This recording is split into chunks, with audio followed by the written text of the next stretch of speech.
કિસુ, હા મમ્મી. આપણે છે ને કાલ સવારે દ્વારકા જવાનું છે, એટલે તું છે ને વહેલી ઉઠજે, સવારે 3:30 ઉઠજે અને સવારે છે ને પરોઠા, સૂકી ભાજી અને છે ને બીજું 1-2 નાસ્તા બનાવી લેજે, કેમ કે છે ને હું તાર પપ્પા બહારનું નહીં ખાઈએ. અને પછી તું બધું બનાવીને નવરી થઈ જાય ને પછી અમને ઉઠાડજે, અમે ફટાફટ નહીં લઈશું એટલે ફટાફટ નીકળાય ને. હા તો વાંધો નહીં, સવારમાં હું બનાવી દઈશ બધું જમવાનું. હા.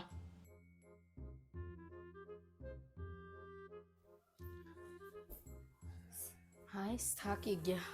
એ કિસુ, તું છે ને આમ થેલો વેલો મૂક અને બધાને જ્યાં પાણી આપ ફટાફટ, અને ચા મૂકી દે, થાક લાગી ગયો લો. હા લો મમ્મી ચા. હાસ, ઘરે આવીને પછી થાક આમ ઉતરે એવું લાગે લો, થાકી ગયા. કિસુ, હાજે જમવાનું શું બનાવસ હવે?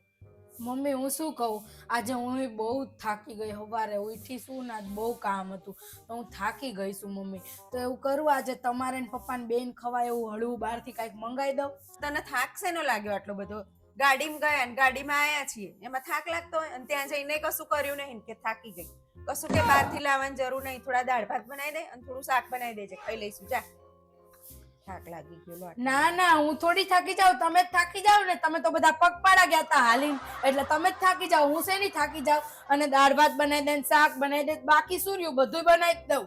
અને તમે લોકો તો જાણે આમ સવારના વહેલા ઉઠીને ગયા. એક તો 4 વાગે રાંધવાનું મારે, બધું કરીને હું ગઈ હતી, આવી હું ને આ કામ હું કરું, અને તોય તમે થાકી ગયા. અને અમે થાકીએ જ નહીં, અમે તો મશીન જ છીએ, અમને શેનો થાક લાગે?